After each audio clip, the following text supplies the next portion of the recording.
भाई सारे इन्फ्लुएंसर्स ने ये तो बता दिया कि टर्म इंश्योरेंस ले लोगे तो आपकी फैमिली का फ्यूचर सिक्योर हो जाएगा, लेकिन किसी ने ये नहीं बताया कि इस पैसे पर पहला हक आपकी वाइफ और बच्चों का नहीं है।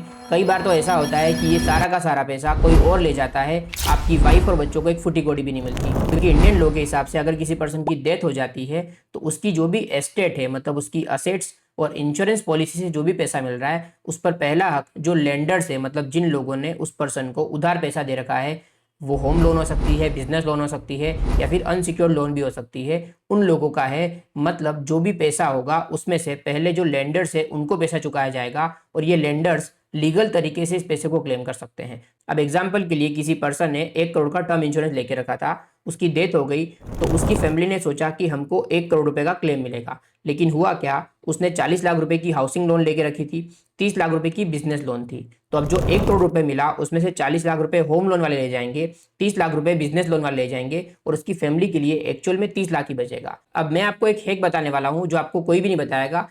आपकी टर्म इंश्योरेंस की पॉलिसी का क्लेम का पैसा आपकी वाइफ और बच्चों को मिलेगा, भले ही आप पर करोड़ों का कर्ज क्यों ना हो, और ये बिल्कुल लीगल तरीका है। तो मैं बात कर रहा हूँ MWP एक्ट की। तो इंडिया के अंदर एक लॉ है, the married woman properties act. इसके सेक्शन 6 के हिसाब से अगर आपकी टर्म इंश्योरेंस की पॉलिसी के अंदर MWP क्लॉज होगा तो इसका जो भी पैसा मिलने वाला है उस पर पूरा का पूरा हक आपकी वाइफ और बच्चों का होगा। जो लेंडर्स है, जिन लोगों ने पैसे उधार दिए हैं, वो लीगल तरीके से भी इस पैसे को क्लेम नहीं कर सकते। तो भाई सिर्फ इंश्योरेंस पॉलिसी लेना इनफ नहीं है, सही इंश्योरेंस पॉलिसी लेना जरूरी है। तो जब भी पॉलिसी बाय कर रहे हो इस क्लोज को जरूर चेक करना, और अगर आपके पास ऑलरेडी कोई पॉलिसी है तो उसमें चेक करो कि ये क्लोज इंक्लूडेड है कि नहीं। वीडियो को अपने फ्रेंड्स और फैमिली ग्रुप में शेयर जरूर कर देना, और इसी तरीके की इन्फॉर्मेशन के लिए फॉलो योर सीए कोच।